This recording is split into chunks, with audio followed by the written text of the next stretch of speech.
Salam Bapak Ibu yang dikasihi Tuhan kita Yesus Kristus.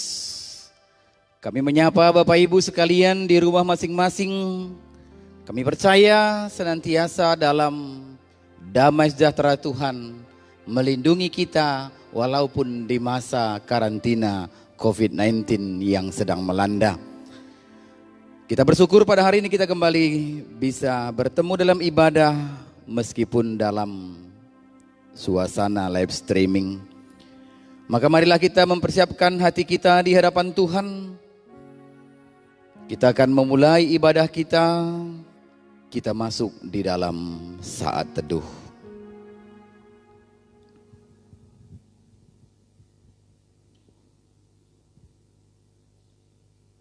Haleluya. Berbahagialah orang yang takut akan Tuhan, yang sangat suka kepada segala perintahnya. Anak cucunya akan perkasa di bumi, angkatan orang benar akan diberkati. Amin. Mari kita bernyanyi dari nyanyian rohani metodis nomor 7 ayat yang pertama hingga ayat ketiga.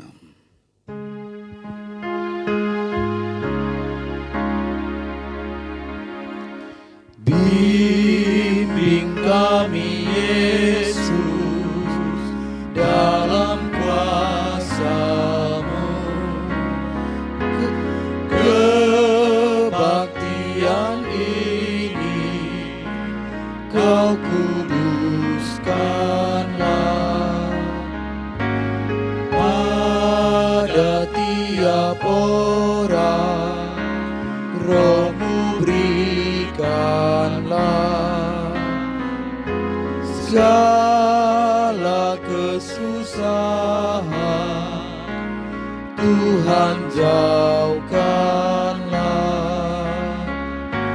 sabar serta taat, kami bekerja sambil menantikan kedatangan-Mu. Amin.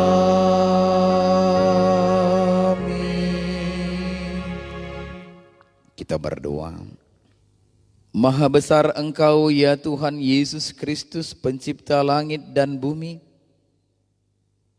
Tuhan Raja kami, penebus kami, yang telah menolong, menyertai dan memberkati kami dalam perjalanan hidup 1 minggu yang boleh kami lakukan. Pada kesempatan ini kami kembali mengawali hidup kami ya Bapa di sorga dengan bersekutu, beribadah, memuji, memuliakan nama-Mu. Meskipun kami harus masih melakukannya dalam suasana live streaming, kami percaya seluruh jemaat keluarga besar GMI Anugerah mengikuti ibadah-ibadah yang dilakukan, dan kami dari tempat ini bersama-sama memandunya untuk kemuliaan Tuhan dan seluruh jemaat boleh terberkati. Bapa, hadirlah Engkau di tengah-tengah ibadah kami. Kiranya hadirlah Roh Kudus-Mu dalam hati setiap umat Tuhan, dalam rumah tangga masing-masing, agar kiranya ibadah yang kami lakukan berkenan kepada Tuhan dan kami diperlengkapi olehnya, dikuatkan dan merasakan hangatnya persekutuan di dalam nama Tuhan. Terima kasih Bapa di sorga, kami serahkan rangkaian acara ibadah kami ke dalam tangan kuasa-Mu dari awal hingga akhir nantinya. Kiranya semuanya untuk kemuliaan Tuhan dan kami boleh bersuka cita sekembalinya dari tempat kami ini. Terima kasih Bapa di sorga, di atas segala penuhan kami, biarlah Tuhan ampuni kami, agar ibadah kami layak kepada Tuhan, dan hidup kami boleh menjadi persembahan yang hidup kepadamu. Terima kasih Bapa di sorga, kami serahkan hidup kami, ibadah kami dalam tangan kuasa-Mu. Dalam nama Putramu Yesus Kristus kami berdoa. Amin. Kembali kita bernyanyi memuliakan nama Tuhan dari buku nyanyian rohani metodis nomor 16, Suci, Suci, Suci.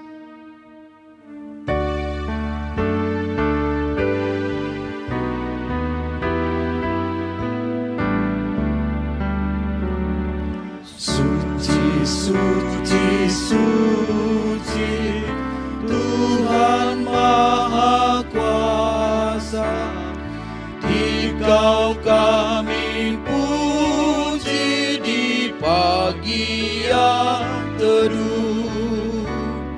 Suci, suci, suci, murah dan perkasa, Allah Tritunggal,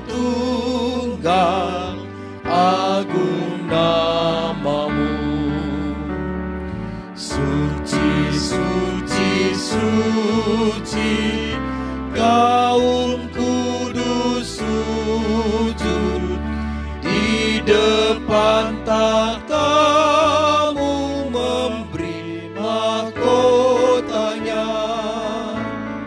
Segenap malaikat sujud menyembah-Mu, Tuhan yang ada selama-lamanya.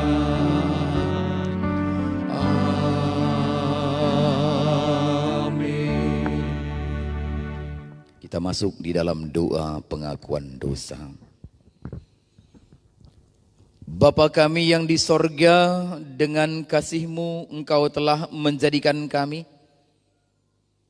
dan dengan kasih-Mu Engkau telah menjaga kami, dan dengan kasih-Mu Engkau juga hendak menjadikan kami sempurna. Dengan rendah hati kami mengaku bahwa kami tidak mengasihi-Mu dengan segenap hati, roh, jiwa, dan seluruh tenaga kami. Kami juga tidak mengasihi sesama kami manusia, sebagaimana Kristus telah mengasihi kami. Memang Engkau hidup di dalam kami, tetapi nafsu kami telah membuat kami lupa akan kehendak-Mu. Ampunkan kami Bapa, dan tolonglah kami, agar kami bertobat dari dosa-dosa kami, dan dari hidup kami yang salah itu. Pimpinlah kami dengan roh-Mu, agar kami dapat berlaku seperti yang Engkau kehendaki, sehingga kami dapat masuk ke dalam kemuliaan yang sempurna daripada ciptaan-Mu, demi Yesus Kristus Tuhan kami. Amin. Jemaat masih dalam suasana saat teduh. Demikianlah firman Tuhan yang menjadi penyegaran iman kita, dan layaklah kita mengucap syukur atas pengampunan dosa yang telah Tuhan berikan atas hidup kita. Yeremia 31 ayat 3 hingga 4 berbunyi, dari jauh Tuhan menampakkan diri kepadanya. Aku mengasihi engkau dengan kasih yang kekal. Sebab itu aku melanjutkan kasih setiaku kepadamu. Aku akan membangun engkau kembali, sehingga engkau dibangun. Hai anak darah Israel, engkau akan menghiasi dirimu kembali dengan rebana, dan akan tampil dalam tari-tarian orang yang bersukaria. Amin. Mari kita mengucapkan doa yang diajarkan Tuhan Yesus. Kita mulai. Bapa kami yang di sorga, dikuduskanlah nama-Mu. Datanglah kerajaan-Mu. Jadilah kehendak-Mu di bumi seperti di sorga. Berikanlah kami pada hari ini makanan kami yang secukupnya. Dan ampunilah kami akan kesalahan kami, seperti kami juga mengampuni orang yang bersalah kepada kami. Dan janganlah membawa kami ke dalam pencobaan, tetapi lepaskanlah kami daripada yang jahat. Karena Engkaulah yang empunya kerajaan dan kuasa dan kemuliaan sampai selama-lamanya. Amin. Pembacaan Alkitab pada hari ini terambil dari 1 Petrus pasal yang keempat ayat 12 hingga 14. Kemudian dilanjutkan 1 Petrus pasal yang kelima ayat yang ke-6 hingga ayat yang ke-11. Saya akan membacakan firman Tuhan. Saudara-saudara yang kekasih, janganlah kamu heran akan nyala api siksaan yang datang kepadamu sebagai ujian, seolah-olah ada sesuatu yang luar biasa terjadi atas kamu. Sebaliknya bersukacitalah sesuai dengan bagian yang kamu dapat dalam penderitaan Kristus, supaya kamu juga boleh bergembira dan bersukacita pada waktu Ia menyatakan kemuliaannya. Berbahagialah kamu jika kamu didista karena nama Kristus, sebab roh kemuliaan, yaitu roh Allah ada padamu. Karena itu rendahkanlah dirimu di bawah tangan Tuhan yang kuat, supaya kamu ditinggikannya pada waktunya. Serahkanlah segala kekhawatiranmu kepadanya, sebab Ia yang memelihara kamu. Sadarlah dan berjaga-jagalah. Lawanmu si iblis berjalan keliling sama seperti singa yang mengaum-aum dan mencari orang yang dapat ditelannya. Lawanlah dia dengan iman yang teguh, sebab kamu tahu bahwa semua saudaramu di seluruh dunia menanggung penderitaan yang sama. Dan Allah sumber segala kasih karunia, yang telah memanggil kamu dalam Kristus kepada kemuliaannya yang kekal, akan melengkapi, meneguhkan, menguatkan dan mengukuhkan kamu sesudah kamu menderita seketika lamanya. Ialah yang empunya kuasa sampai selama-lamanya. Amin. Tibalah kita dalam warta jemaat kita. Warta Jemaat Minggu 24 Mei 2020. Untuk bagian pelayan kebaktian dan jemaat berulang tahun dan daftar pembacaan Alkitab sepekan kita bisa memperhatikan dalam buletin kita. Bagian yang keempat, persembahan kebaktian Minggu Keluarga, kebaktian kenaikan Yesus Kristus. Persepuluhan dan ucapan syukur dapat diberikan dengan cara A. Menyerahkan langsung ke kantor gereja setiap hari Selasa hingga Sabtu, mulai pukul 9 pagi hingga pukul 16 WIB. B. Dengan cara mentransfer ke rekening gereja atas nama Leli Nopelia Purba, Bank BCA nomor 3491387350. Bagian C, apabila diperlukan bantuan untuk menjemput persembahan ke rumah masing-masing, maka dapat menghubungi WA Bendahara Gereja dengan nomor yang tertera, atau WA Sekretaris Gereja dengan nomor yang tertera, maka pegawai gereja kita siap untuk menjemputnya. Bagian D, bagi yang tidak melakukan cara A, B, dan C, dapat menyimpan dan mengumpulkannya untuk sementara, lalu menyerahkannya langsung ke gereja pada saat kita aktif kembali beribadah di dalam gedung gereja. Bagian kelima, kebaktian minggu depan dan kegiatan lainnya. Kebaktian minggu depan tanggal 31 Mei 2020 dilaksanakan di rumah masing-masing. Live streaming di gereja satu gelombang saja pada pukul 9 WIB, yaitu versi himnal Jemaat disilakan membuka laman Facebook GMI Anugerah Medan. Kantor gereja tetap buka setiap hari Selasa hingga hari Sabtu, mulai dari pukul 9 hingga pukul 16 WIB. Dan para pekerja gereja masuk seperti biasa. Bagian yang keenam, himbauan. Marilah kita semua bekerja sama membantu memutus rantai penyebaran COVID-19 dengan cara sebagai berikut.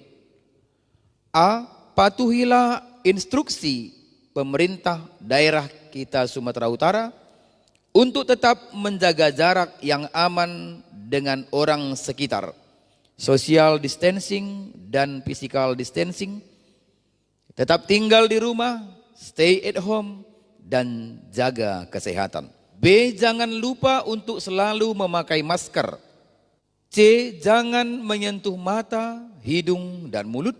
D. Saat batuk atau bersin, tutupilah dengan siku atau tisu. Bagian E, jadilah pahlawan untuk melindungi diri sendiri, keluarga, dan masyarakat Sumatera Utara yang kita cintai. Bagian yang ketujuh, untuk bagian penerimaan persembahan tanggal 17 Mei 2020.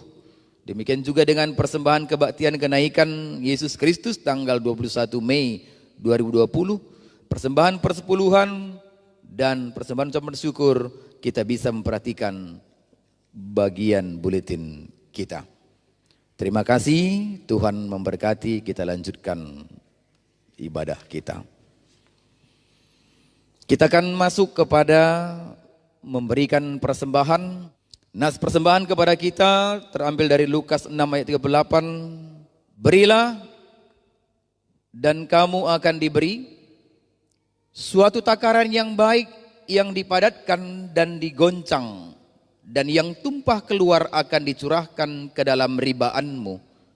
Sebab ukuran yang kamu pakai untuk mengukur akan diukurkan kepadamu.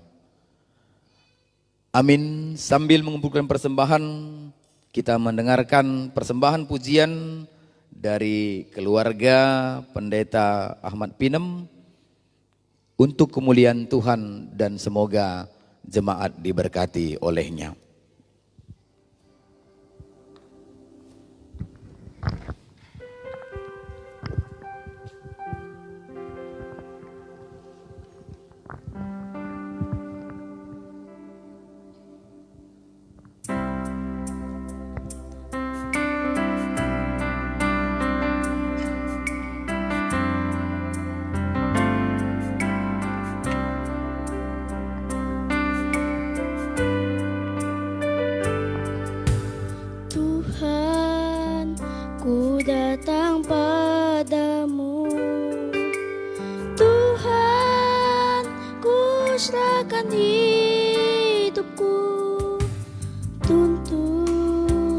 Tuntunlah aku ya Tuhan di jalan yang benar.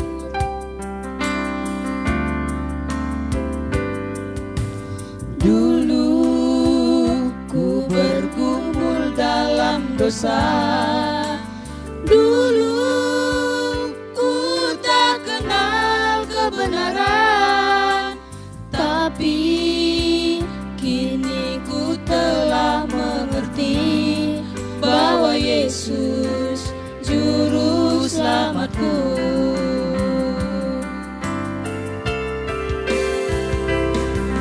Berikanlah kemenangan, berikanlah ya Tuhan kekuatan,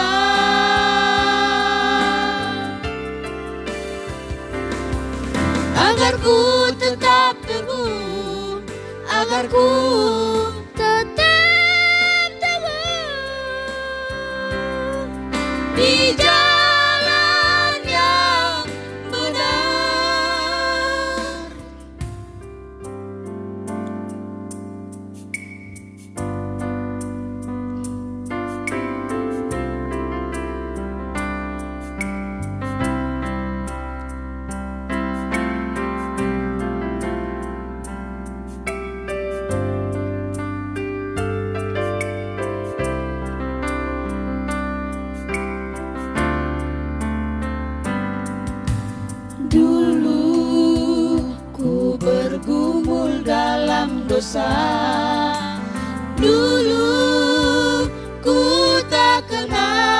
kebenaran. Tapi kini ku telah mengerti bahwa Yesus Juru Selamatku.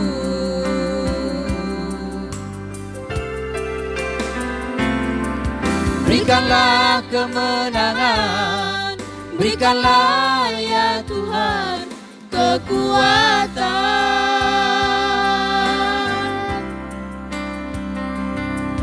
agar ku tetap teguh, agar ku Tetap teguh di jalan yang benar.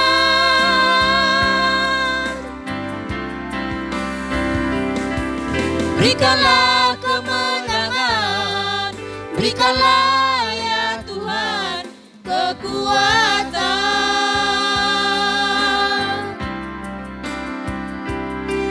agar ku tetap teguh, agar ku Tetap teguh di jalan yang benar, di jalan yang benar.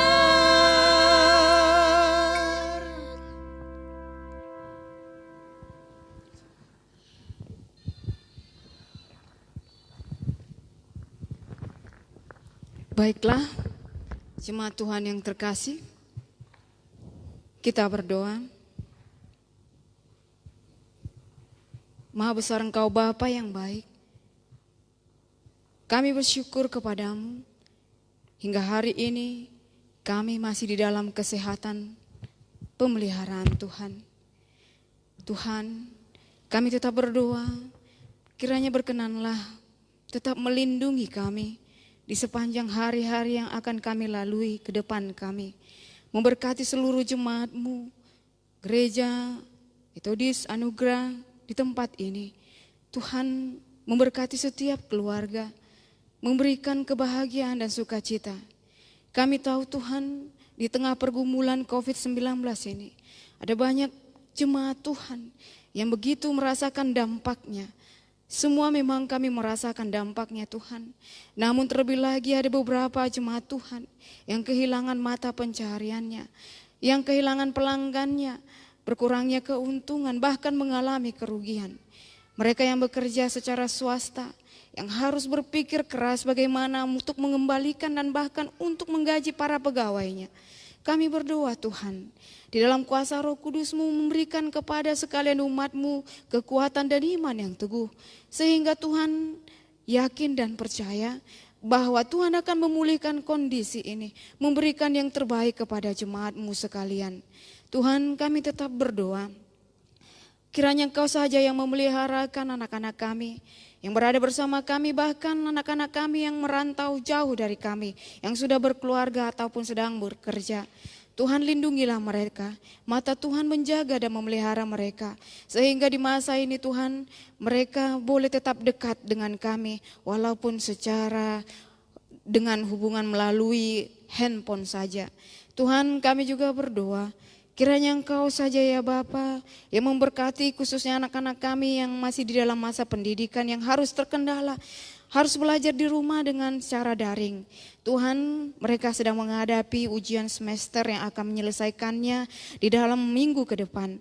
Tuhan tetap berikan hikmat, kesabaran, dan tetap ya Tuhan berikan intelektual yang baik bagi anak-anak kami untuk memanfaatkan situasi ini dengan sebaik-baiknya. Dengan keadaan yang berbeda, tetapi mereka tetap ya Tuhan bisa mengisi diri mereka dengan ilmu pengetahuan. Biarlah hasil seleksi ujian mereka semester ini Tuhan boleh menjadi bagian yang penting bagi mereka. Bukan hanya boleh naik kelas ataupun naik ke jenjang yang lebih tinggi, tetapi juga ya Tuhan mempunyai intelektual yang baik. Tuhan yang baik, kami juga berdoa ya Bapa, berkatilah jemaat-Mu yang mungkin pada hari ini bahkan sudah mengalami sakit penyakit yang sudah menaun. Tuhan, Engkau tahu bagaimana mereka harus bergumul, berjuang karena harus konsultasi, harus terapi dan berbagai hal yang rutinitas biasa harus berkurang. Tuhan kami berdoa, biarlah dalam perlindungan-Mu ketika mereka harus berkonsultasi, terapi, dan melakukan hal-hal di dalam proses penyembuhan mereka, tetap lindungi, jaga mereka, sehingga tidak bertambah lagi penyakit datang kepada mereka. Kami percaya Tuhan, Engkau yang akan menjaga mereka di dalam setiap kegiatan dalam pengobatan mereka. Kami juga berdoa Tuhan, khususnya untuk Ibu Samsinar Sormin dan Bapak Sirait, yang pada hari ini dalam perawatan medis, di mana Ibu Samsinar Sormin masih di dalam ruang ICU. Tuhan berkati tim dokter medis yang menanganinya. Biarlah Tuhan dia boleh segera mendapatkan perawatan yang baik dan boleh dipindahkan ke ruang perawatan. Sehingga di dalam pemulihannya Tuhan campur tangan-Mu memberkati obat-obatan, makanan, minuman, semuanya itu mempercepat proses kesembuhan Ibu Samsinar. Begitu juga untuk Bapak Sirait. Yalah Bapa kami berdoa Tuhan, kiranya Engkau juga memberkati daerah kami, provinsi kami ini secara khusus Sumatera Utara. Tuhan, di tengah perayaan hari besar dari sepupu kami yang merayakan Lebaran, mungkin Tuhan ada yang berbeda. Tetapi Tuhan, biarlah kami senantiasa memiliki hati yang patuh untuk tetap mendengarkan himbauan pemerintah kami, untuk kebaikan kami bersama. Biarlah Tuhan sebagaimana himbauan yang selalu diberikan bagi jemaat-Mu, begitu juga ya Tuhan menjadi bagian dari kesadaran masyarakat kami di tempat ini, bahwa kami hendaklah menjadi pahlawan bagi diri kami dan juga bagi orang lain. Kami berdoa Tuhan, berikan kondisi yang baik, sehingga ya Tuhan masyarakat boleh senantiasa menjaga keadaan ini tetap menjadi baik. Tuhan, kami juga berdoa untuk para pelayan Tuhan di Gereja Metodis Anugerah ini, para hamba Tuhan, pekerja gereja, majelis, LS dan CLS. Tuhan berkati kami, pelihara keluarga kami. Biarlah Tuhan, meskipun kami melakukan aktivitas untuk tetap melayani-Mu secara virtual di tempat ini ya Tuhan, kami percaya Engkau menjaga kami sehingga pelayanan tetap menjadi berkat. Berkati keluarga majelis-Mu Tuhan, dan juga berkati keluarga para les speaker dan LS. Biarlah Tuhan kami bersama-sama tetap mendukung pelayanan di tempat ini walaupun kami secara streaming live. Tuhan yang baik, kami juga berdoa kepada-Mu, berkatilah secara umum Gereja Metodis Indonesia di dalam pelayanannya, baik di wilayah 1, wilayah 2 dan pengembangan. Memberkati para pimpinan wilayah kami, para bishop, dan juga memberkati para pendeta, guru Injil, dan bahkan seluruh pelayan yang terkait di dalam pelayanan gereja. Biarlah Tuhan melalui pelayanan ini kami tetap menjadi berkat di dalam pengembangan misi di gereja kami ini ya Tuhan. Ya Allah Bapa yang baik, kami tetap berdoa juga ya Tuhan, kiranya Engkaulah yang menghalau virus ini dari negeri kami ini, bahkan dari dunia ini. Tuhan, berkati tim ahli medis yang meneliti dan berusaha menemukan vaksin yang tepat. Tuhan, kami rindu jamahan-Mu, kuasa-Mu, mujizat-Mu. Nyatakan ya Tuhan, sehingga bolehlah ditemukan vaksin yang baik, yang memang Tuhan boleh menangani virus ini. Sehingga ya Tuhan, kami tidak disulitkan dengan keberadaan virus ini. Kami berdoa Tuhan kepada-Mu, tiada yang mustahil bagi-Mu, karena Engkau berkenan dan memberkati sekalian kami. Terima kasih ya Tuhan, dengarlah doa dan permohonan kami yang kami sampaikan di dalam Yesus Kristus Juru Selamat kami. Amin.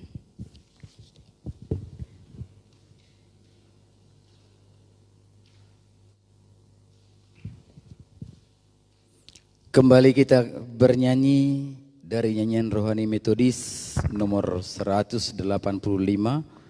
Ku dengar berkat-Mu turun untuk menyambut firman Tuhan yang disampaikan hamba-Nya.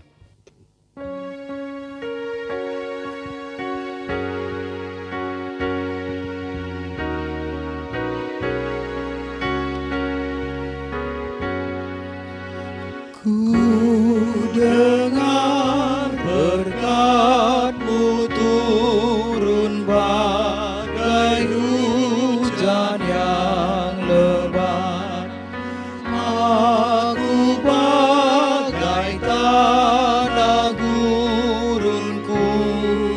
sepanjang air hayat.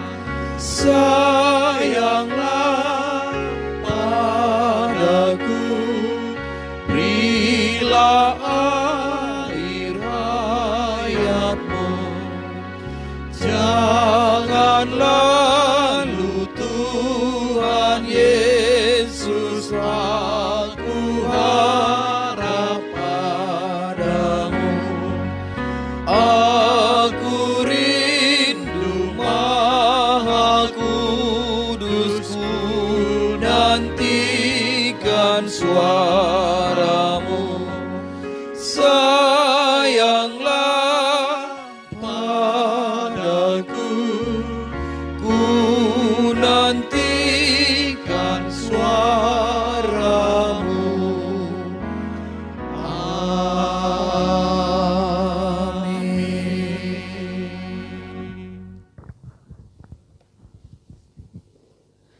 Ibu Bapak yang diberkati Yesus, Salam. Terima kasih untuk kesetiaannya mengikuti ibadah walau secara live, tapi saya percaya ada kontak di hati kita masing-masing. Mari kita tundukkan kepala, kita bersatu dalam doa. Bapa kami yang ada di surga, Bapa yang hari ini masih memberikan kehidupan ini kepada kami bersyukur dan bersuka cita oleh karena kehidupan yang masih Tuhan anugerahkan. Ketika kami masih dibangunkan dari tempat tidur kami, itu membuktikan bahwa Tuhan masih memberi kesempatan kepada kami untuk berkarya dalam hidup ini. Baik melalui diri kami, keluarga kecil kami, atau juga melalui sekitar kami. Tuhan Yesus, kami akan belajar firman Tuhan tentang kehadiran-Mu kembali, pergi dan akan kembali. Biarlah kami dimampukan untuk memahami, mencerna Tuhan, jemaat-Mu bisa mengevaluasi dirinya masing-masing. Tuhan berfirman, hamba-Mu siap untuk menyampaikan, dan kami pun siap untuk mendengar dan melakukan firman Tuhan. Di dalam nama Yesus Kristus kami sudah berdoa dan bersyukur. Amin. Kita membaca firman Tuhan dari Kisah Para Rasul pasal 1 ayat 6 sampai 14. Kisah Rasul 1 ayat 6 sampai 14. Saya percaya bahwa saudara-saudari sudah membuka Alkitab di meja di rumahnya masing-masing. Kita akan memulainya membaca bersama-sama. Kita mulai dari ayat 6. Demikian firman Tuhan. Yesus terangkat ke sorga. Maka bertanyalah mereka yang berkumpul di situ, Tuhan, maukah Engkau pada masa ini memulihkan kerajaan bagi Israel? Jawabnya, Engkau tidak perlu mengetahui masa dan waktu yang ditetapkan Bapa sendiri menurut kuasanya. Tetapi kamu akan menerima kuasa kalau Roh Kudus turun ke atas kamu, dan kamu akan menjadi saksiku di Yerusalem dan di seluruh Yudea dan Samaria dan sampai ke ujung bumi. Sesudah ia mengatakan demikian, terangkatlah ia disaksikan oleh mereka dan awan menutupnya dari pandangan mereka.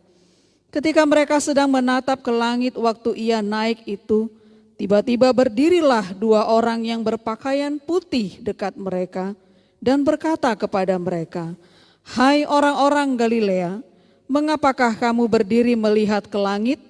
Yesus ini yang terangkat ke sorga meninggalkan kamu, akan datang kembali dengan cara yang sama seperti kamu melihat dia naik ke sorga." Maka kembalilah rasul-rasul itu ke Yerusalem dari bukit yang disebut Bukit Zaitun, yang hanya seperjalanan sabat jauhnya dari Yerusalem. Setelah mereka tiba di kota, naiklah mereka ke ruang atas, tempat mereka menumpang. Mereka itu ialah Petrus dan Yohanes, Yakobus dan Andreas, Filipus dan Thomas, Bartolomeus dan Matius, Yakobus bin Alpeus, dan Simon orang Zelot dan Yudas bin Yakobus. Mereka semua bertekun dengan sehati dalam doa bersama-sama dengan beberapa perempuan serta Maria ibu Yesus dan dengan saudara-saudara Yesus. Demikian firman Tuhan, saya percaya bahwa yang diberkati adalah yang setia mendengar dan melakukan firman Tuhan. Ibu bapak dan saudara-saudari yang diberkati oleh Yesus, abad ke-18 ada satu gerakan kebangunan rohani yang besar yang terjadi di Amerika.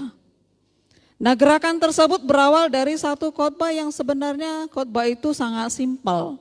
Simpel dalam arti biasa-biasa saja, tidak seperti pengkhotbah penginjil zaman dulu. Khotbah yang disampaikan oleh seorang hamba Tuhan yang bernama Jonathan Edwards, tapi temanya itu mungkin yang menggigit, sehingga khotbah itu temanya itu kena dan juga memberikan dampak yang luar biasa kepada pendengar pada saat itu. Temanya adalah orang-orang berdosa di tangan Allah yang murka. Dengar judulnya aja sudah agak seram. Kalau saya dengan Pendeta Lase berdiskusi, saya suka dengan tema-tema yang greget. Contoh gereja inkubator misalnya. Orang kan pasti akan bertanya kan. Sudah ada rasa penasaran di awal. Jadi kalau udah penasaran pasti keinginannya untuk tahu dan mendengar ada kalau temanya itu menarik. Jadi Jonathan Edwards ini dia berkhotbah juga bukan seperti penginjil-penginjil yang lain berjalan di atas mimbar seperti ini, keluar atau naik turun tangga. Bahkan juga dia bukan orang yang pintar ngomong, bukan juga dengan teriak-teriak supaya orang terbangun kalau ada yang tidur. Atau dia berteriak supaya ada orang bertobat. Dia hanya membaca teks. Kita bayangkan ya.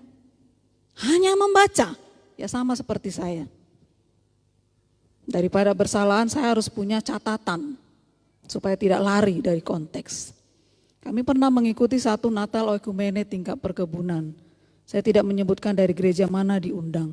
Tapi jemaat kita yang mendengarkan gak puas dengan perayaan Natal itu. Karena kita diajak seperti bernyanyi. Jadi akhirnya sia-sia perayaan Natal. Ya seperti itulah gambaran dari khotbah yang disampaikan oleh hamba Tuhan Pendeta Jonathan ini. Hanya membaca dari khotbah yang sudah dia ketik dari rumah. Tapi saudaraku yang dikasihi Yesus, jangan jengkali kuasa Roh Kudus. Jangan batasi pekerjaan dan peran Roh Kudus. Siapa yang menyangka kalau khotbah yang kesannya menjenuhkan, yang kesannya bikin kita nggak nyaman, bosan, gak tertarik, tapi Roh Kudus Tuhan bekerja kepada pendengar pada saat itu. Jadi kebosanannya itulah karena boringnya, karena monotonnya. Khotbah itu orang yang mendengarkan pada saat itu terduduk dan berlutut dan memohon ampun. Jadi itulah gerakan yang luar biasa pada abad ke-18 bagi Amerika secara khusus. Bukan karena khotbah-khotbah yang luar biasa, tapi karena khotbah-khotbah yang biasa-biasa saja. Saudaraku yang dikasihi Yesus, itulah kesaksian bagi pendengar yang mendengarkan pada saat itu. Mereka menyaksikan bahwa mereka jenuh, gak tertarik. Kalau bisa pun cabut dari lokasi itu. Karena tidak ada kaitan, isi dan juga tema bahkan aplikasi dengan kehidupan jemaat. Tapi justru itu yang dipakai oleh Roh Kudus untuk membuat pendengar bertobat. Jadi kenapa menjadi bisa seperti itu? Seperti yang saya katakan tadi, jangan jengkali kuasa, peran, dan karya Roh Kudus dalam hidup orang-orang yang mendengar firman Tuhan. Roh Kudus bekerja atas khotbah yang disampaikan hambanya dan kegerakan rohani besar melanda Amerika. Karena Roh Kudus membuat seseorang yang mendengar firman Tuhan itu menjadi berbeda. Kita ini kan bukan manusia sakti yang bisa saja bim salah bim. Saya mengerti khotbah pendeta Anu. Kita manusia-manusia biasa tapi bisa dipakai oleh Tuhan dengan kuasa pekerjaan Roh Kudus menjadi saksi yang luar biasa. Jadi mari kita belajar dari sejarah. Kita belajar dari sejarah, termasuk situasi sekarang kita belajar dari sejarah. Karena belajar dari sejarah, banyak orang yang selalu hanya mengandalkan kekuatannya sendiri. Kita memaksakan struktur lain masuk ke gereja ini. Kita memaksakan kepemimpinan kita mengelola satu perusahaan. Kita paksakan ke dalam gereja ini. Apa yang terjadi? Sejarah yang berbicara. Kita mengandalkan kekuatan kita sendiri untuk menciptakan program-program yang wah. Supaya orang tertarik untuk beribadah. Atau dengan situasi sekarang, rata-rata semua gereja, instansi, dan perusahaan memakai cara secara live streaming, siaran langsung. Segala aplikasi yang ada di handphone digunakan supaya tetap ada komunikasi, ada chemistry, ada hubungan. Apakah itu bawahan dengan pimpinannya? Apakah itu gereja dengan jemaatnya? Bahkan di beberapa tempat ada yang secara live streaming mengharapkan supaya sudah ada teksnya. Mungkin masuk akal juga maksudnya. Supaya jemaat yang jadi kesempatan diam di bangkunya, di rumahnya. Tapi ikut, matanya itu mengikuti kemana alur setiap rangkaian ibadah yang sudah terpimpin. Atau mungkin dengan mengundang pengkhotbah-pengkhotbah yang sudah punya jam terbang. Saudaraku yang dikasihi Yesus, pada prinsipnya tidak ada yang salah dengan program-program yang hebat itu. Tapi itu tidak akan bertahan lama tanpa kuasa Roh Kudus. Karena itu akan tetap hampa. Jadi kalau saya boleh jujur mengevaluasi dengan dengan beberapa orang yang memimpin ibadah di ibadah sore dan ibadah pagi. Ada yang sudah capek mengerahkan bagaimana supaya jemaat itu tertarik untuk bertepuk tangan. Bagaimana supaya jemaat itu bisa mengakui, merendahkan hatinya ketika beribadah. Supaya ada penyembahan dalam ibadah. Tapi tetap saja tidak ada yang memberikan reaksi. Ketika lagunya gembira tapi kita tetap seperti orang yang slow. Tapi ada juga orang yang gerakannya seperti orang yang hampir mabuk. Bahkan ketika kita menyanyikan lagu-lagu penyembahan, tidak ada reaksi bahasa tubuh. Jadi artinya semua itu akan hampa karena tidak ada kuasa Roh Kudus. Jadi jangan sepelekan karya Roh Kudus. Roh Kudus itu mampu mengubah seseorang yang berkelakuan buruk menjadi baik. Itulah kesaksian yang efektif dalam diri seseorang yang dikuasai oleh Roh Kudus. Walaupun saya pendeta, saya pun pilih-pilih juga yang mendengarkan khotbah. Karena saya tetap diingatkan bahwa saya pernah salah dalam satu sisi. 40 hari setelah bangkit dari antara orang mati, Yesus mengajak para murid ke Bukit Zaitun. Nah mereka berkumpul di situ dan murid bertanya, Tuhan, maukah engkau pada masa ini memulihkan kerajaan bagi Israel? Apa jawab Yesus? Karena kebiasaan orang banyak kan mendikte, mendoktrin pikirannya Tuhan. Maunya seperti pikirannya manusia. Yesus menjawab, engkau tidak perlu mengetahui masa dan waktu yang telah ditetapkan Bapa sendiri menurut kuasanya. Tetapi kamu akan menerima kuasa kalau Roh Kudus turun ke atas kamu dan kamu akan menjadi saksiku di Yerusalem, di seluruh Yudea dan Samaria dan sampai ke ujung bumi. Tadi sudah kita dengar, bahkan sudah kita ikuti dalam pembacaan di ayat 6 sampai 11. Jadi artinya setelah menyampaikan pesan dan janjinya kepada murid-murid, terangkatlah Yesus. Jadi bukan seperti sulap, bukan seperti film-film yang menguji nyali, keberanian, ada benangnya, ada pengamannya supaya tidak terjatuh. Tapi terangkatnya Yesus ini perlahan-lahan yang tanpa disadari oleh murid. Mata mereka itu seperti memandang terus. Karena ketika Yesus terangkat itu tangannya kan memberkati. Orang yang di bawah, yang menyaksikan terangkatnya Yesus, tangannya pun ikut menampung, menerima berkat dari Tuhan.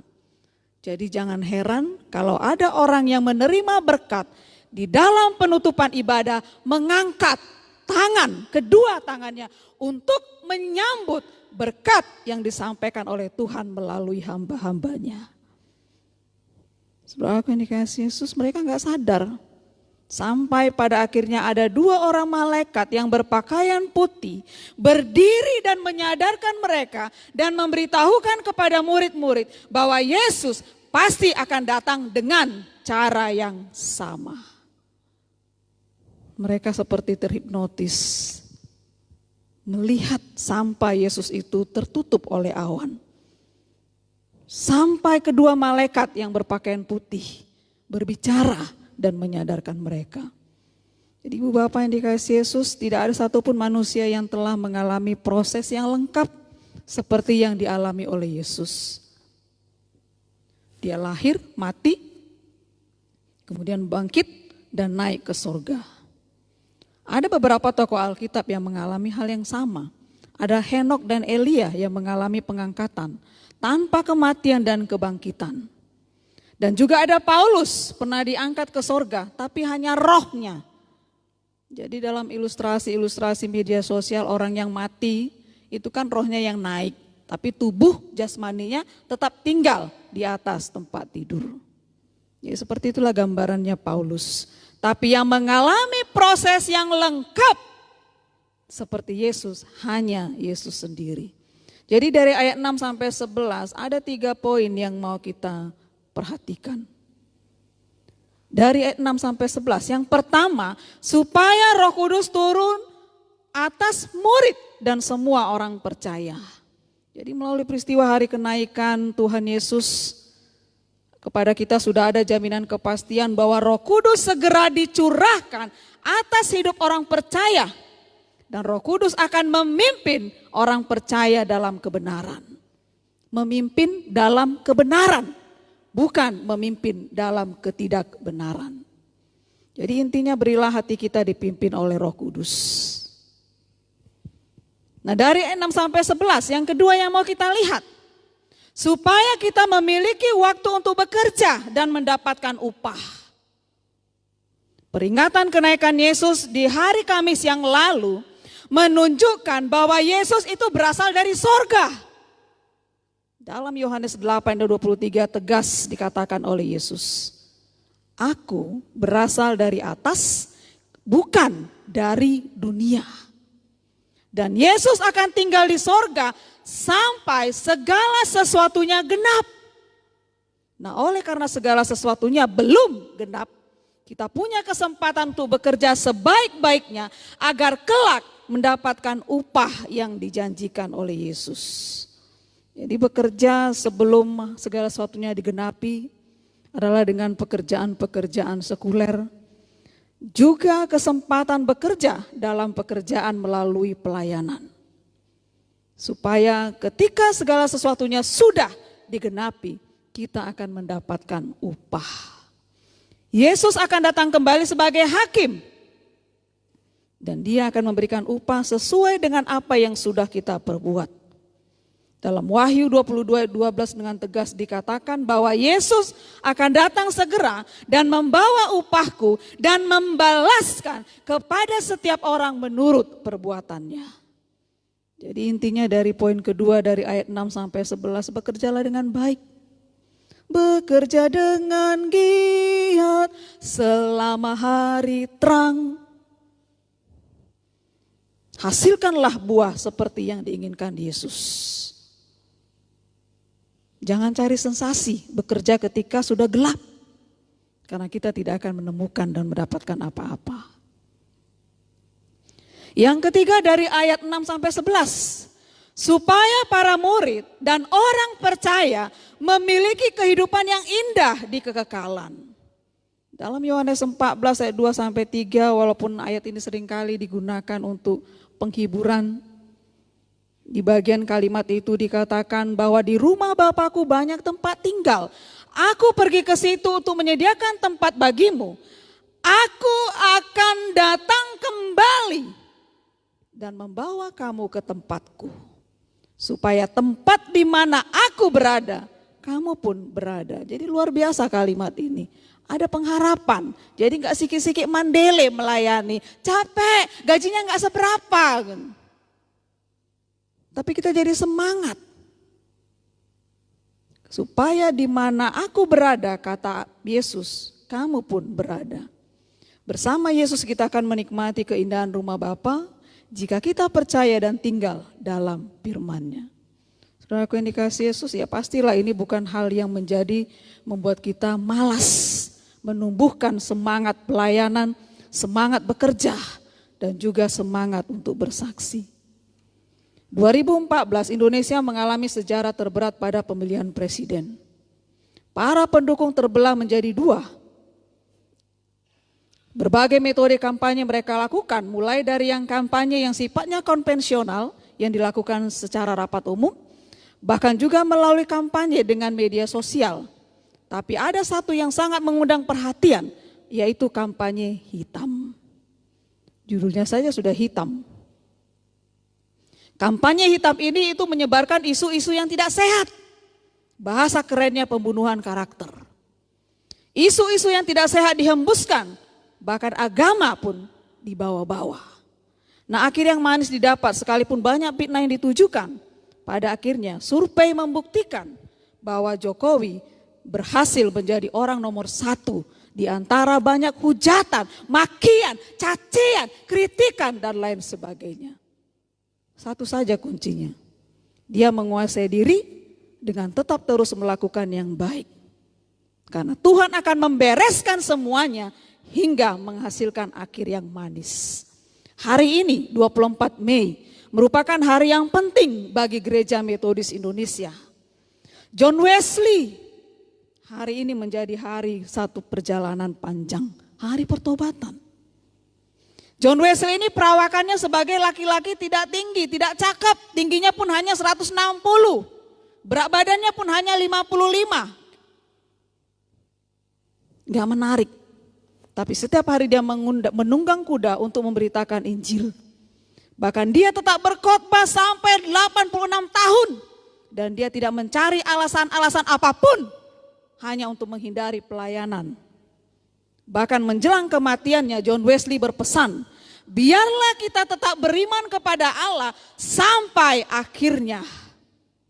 Dan kata-kata terakhir kita yang diwariskan oleh John Wesley haruslah kata-kata yang memuliakan Allah. Setia sampai akhir untuk mengasihi Tuhan dan mencintai pekerjaannya. Umumnya kita mengasihi Tuhan tapi tidak mencintai pekerjaannya. Nah, di bagian kedua kita melihat dari ayat 12 sampai 14.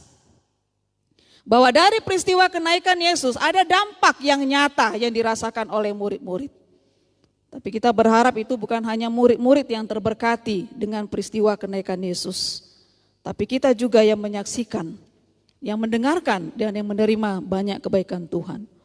Perubahan yang nyata itu yang pertama, mereka menjadi orang yang setia berdoa. Ya, sekarang ini pasti saya yakin 100% bahwa karena COVID-19 semua orang menjadi rajin berdoa. Doa makan pun masuk COVID-19. Saya peryakin itu. Tapi sebelum COVID mungkin kita jarang berdoa. Inilah dampak yang seharusnya boleh kita rasakan. Kuasa Roh Kudus menggerakkan, memimpin, memandu, apapun yang terjadi kita tetap menjadi orang yang setia untuk berdoa. Jadi inilah dampak Roh Kudus yang luar biasa yang seharusnya juga terjadi kepada kita karena dalam minggu-minggu ini itu adalah Minggu Pentakosta, hari pencurahan Roh Kudus. Jadi supaya yang diberkati itu bukan yang 120 murid itu, tapi orang anugerah juga diberkati dengan pencurahan Pentakosta. Orang percaya di muka bumi ini juga diberkati dengan pencurahan Roh Kudus. Jadi mereka semakin percaya bahwa Yesus itu adalah Tuhan yang berkuasa atas maut. Tapi doa mereka ini bukan asal berdoa. Apalah mau ku bilang nanti di doa syafaat ya. Apalah nanti mau ku bilang di doa mau khotbah atau mau mengakhiri khotbah. Doa murid-murid ini mereka tetap setia. Bahkan disertai dengan penglihatan. Jadi sangat jarang orang yang berdoa tapi ada penglihatannya. Tuhan memakai Roh Kudus bekerja dalam diri orang-orang tertentu yang bisa membaca sesuatu yang akan terjadi di kemudian hari. Jadi Roh Kudus ini ternyata tidak sembarangan hinggap pada setiap pribadi. Tidak sembarangan, tapi bukan berarti memilih. Bukan pilih kasih, tapi tidak sembarangan tinggal dan diam dalam diri orang percaya. Nah, dampak yang kedua, murid-murid penuh dengan Roh Kudus. Murid-murid awalnya takut, hanya mencari amannya karena ada Yesus selama ini. Tapi sesudah Pentakosta, murid-murid menjadi siap dan berani meneruskan pekerjaan dan misi Yesus. Bahkan mereka berani dengan tegas menyuruh ahli-ahli Taurat, tua-tua Yahudi dan imam besar bertobat.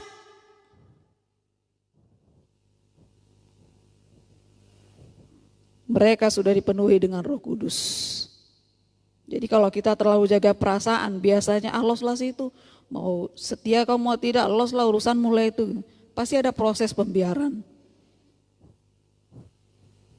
Tapi murid-murid dengan dipenuhi oleh Roh Kudus mereka menjadi berani.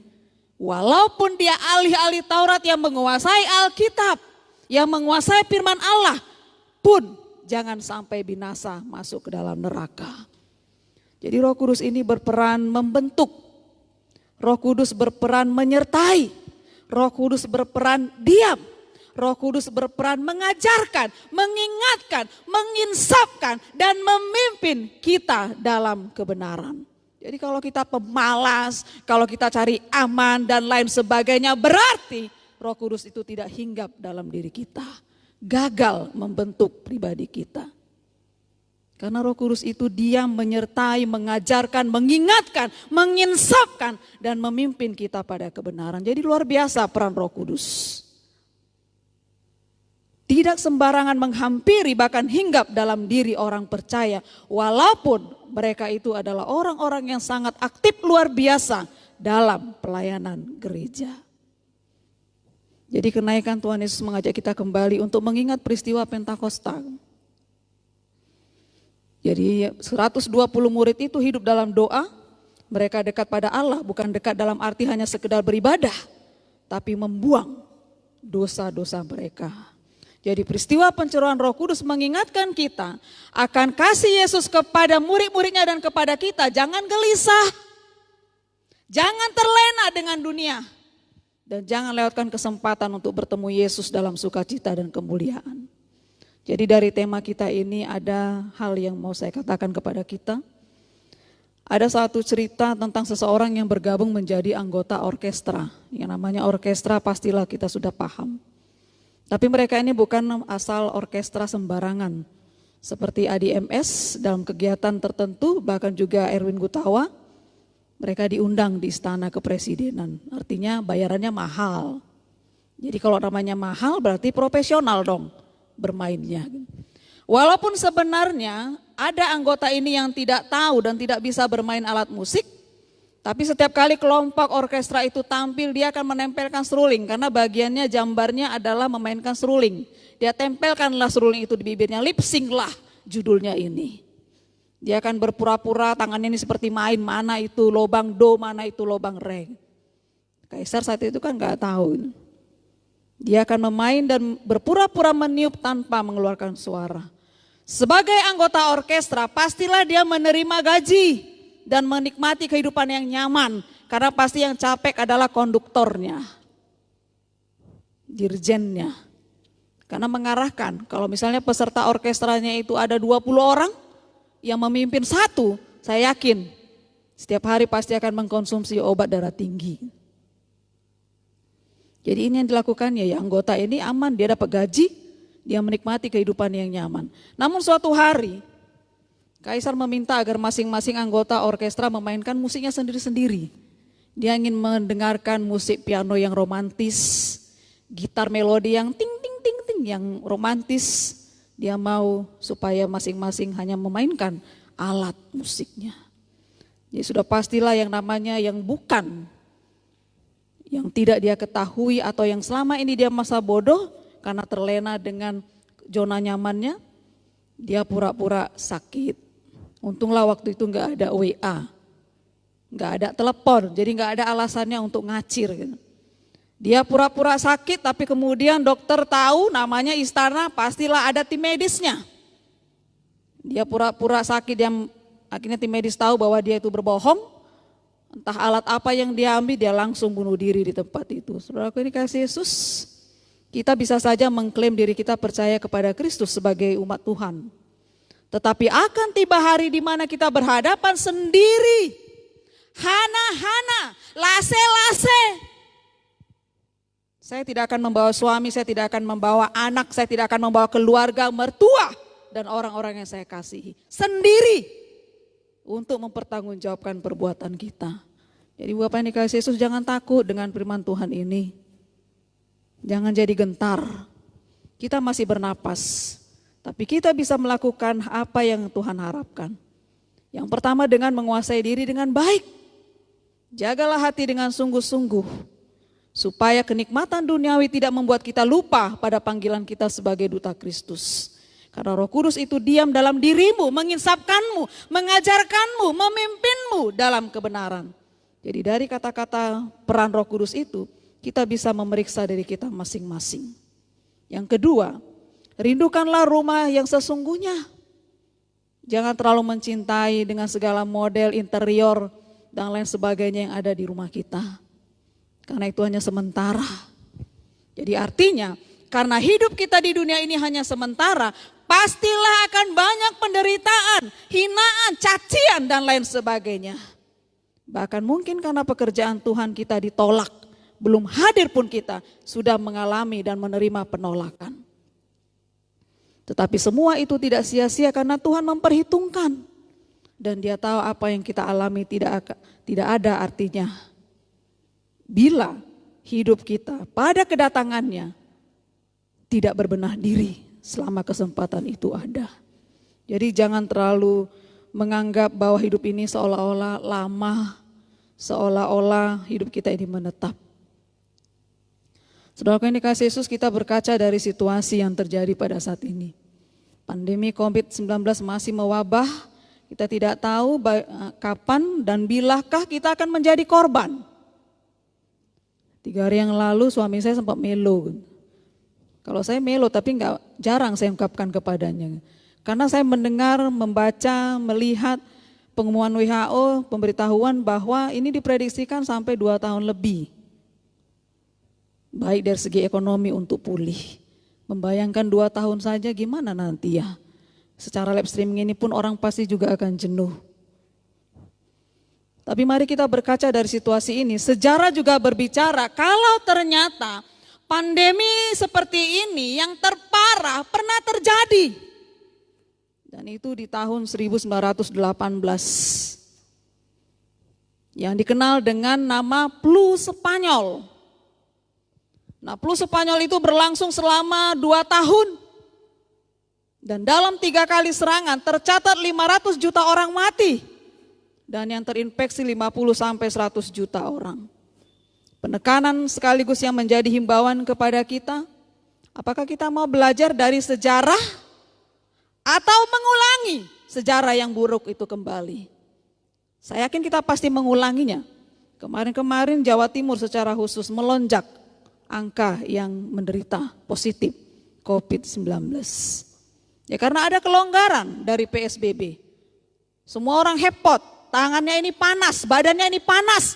Begitu menerima BLT, begitu menerima THR, begitu menerima gaji, semua berlomba belanja. Akhirnya apa yang terjadi? Melonjak harga orang yang menderita. Kadang kita jadi prihatin ya, dalam doa pribadi pun kadang capek aku Tuhan berdoa.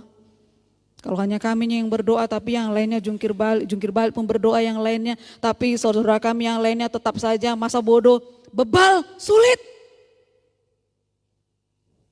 Apalagi sekarang kita mendengar kemungkinan penderita-penderita itu tidak akan diumumkan lagi. Jadi koreksilah diri kita masing-masing, selamatkanlah dirimu masing-masing. Jangan berharap negara ini menjadi bisa pulih kalau kita sendiri sebagai orang percaya tidak.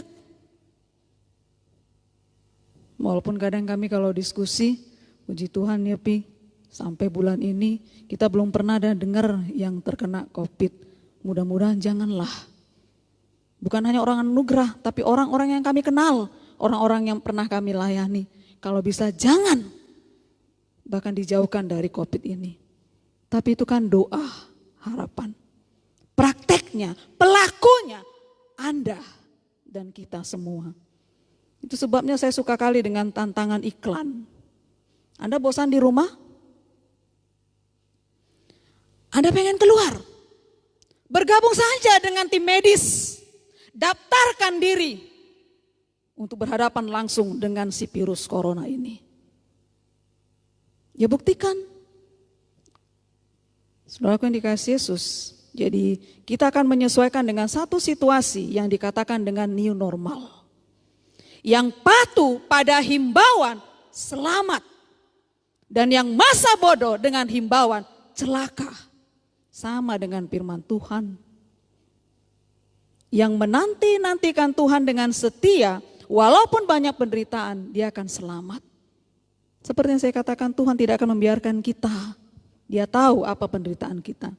Tapi yang masa bodoh dengan firman, yang masa bodoh dengan anjuran pemerintah, dia akan mati konyol. Bukan hanya dirinya, keluarganya, bahkan orang-orang yang dekat dengan dia. Saudara yang dikasihi Yesus, orang percaya yang merasakan kuasa dan pencurahan Roh Kudus, dia akan dituntun menjadi dewasa. Dewasa dalam hal ini beretika, bermoral, dan juga rohani. Amin, kita berdoa. Terima kasih Tuhan Yesus, bila hari ini melalui kuasa dan peran Roh Kudus-Mu, kami diingatkan, kami dikuliti kembali untuk boleh jujur pada diri kami. Bahwa sebenarnya kami hanyalah penikmat-penikmat firman Tuhan. Kami hanya menambah pengetahuan. Kami gagal melakukan firman Tuhan. Ampunilah kami Bapa, tolonglah kami dengan kuasa Roh Kudus-Mu itu. Untuk boleh hinggap dan menghampiri kami. Supaya kami boleh merasakan ada perubahan yang berbeda. Ampunilah kami dan tolonglah kami untuk bisa melihat bahwa sebenarnya Engkau ada. Namun kadang kemanusiaan kami yang tidak ingin disaingi, yang tidak ingin diduakan oleh orang lain, yang membuat kami menjadi manusia-manusia yang tidak pernah lulus untuk memahami kebenaran firman Tuhan. Agama dan ibadah hanyalah topeng, tidak menghasilkan perubahan yang benar dalam kehidupan orang-orang percaya. Roh Kudus-Mu kami undang, kasihanilah kami, tolonglah kami supaya kami bisa merasakan bahwa Roh Kudus itu ada bekerja memperbaiki kehidupan kami. Terima kasih Yesus, terima kasih Bapa, terima kasih Roh Kudus. Amin.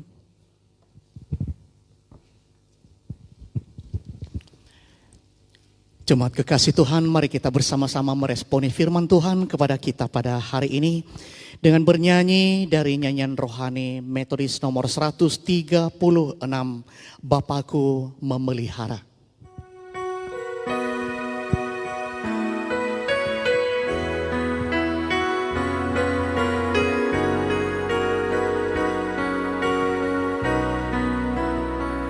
Kepada Allah aku berharap, di darat atau di laut yang gelap.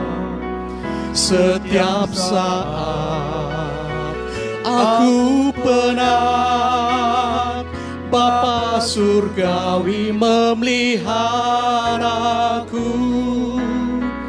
Aku berharap pada Tuhanku, di ngarai atau dalam laut mendung, dalam topang aku aman. Bapa surgawi memeliharaku. Walaupun jalanku jadi gelap, juru selamatku tak pernah lelap. Dengan tenang aku pulang. Bapa surgawi memeliharaku. Aku berharap pada Tuhanku di ngarai atau dalam laut mendung, dalam topan aku aman. Bapa surgawi memeliharaku.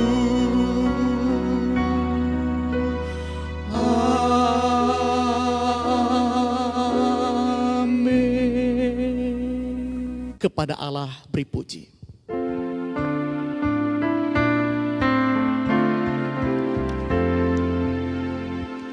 Kepada Allah beri puji, serta kepada Al-Masih, Rohul Kudus muliakan, berkuasa dan berkasihan.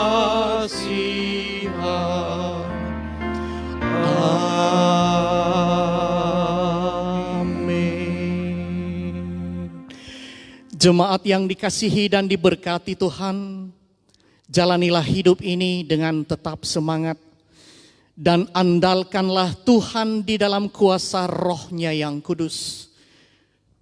Tuhan akan memampukanmu karena Tuhan akan selalu menyertai dan memberkatimu. Maka terimalah berkat Tuhan.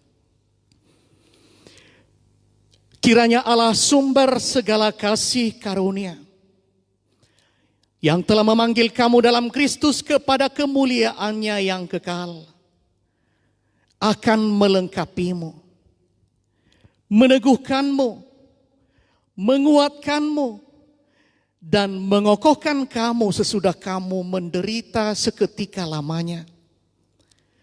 Dialah yang empunya kuasa sampai selama-lamanya. Amin. Amin.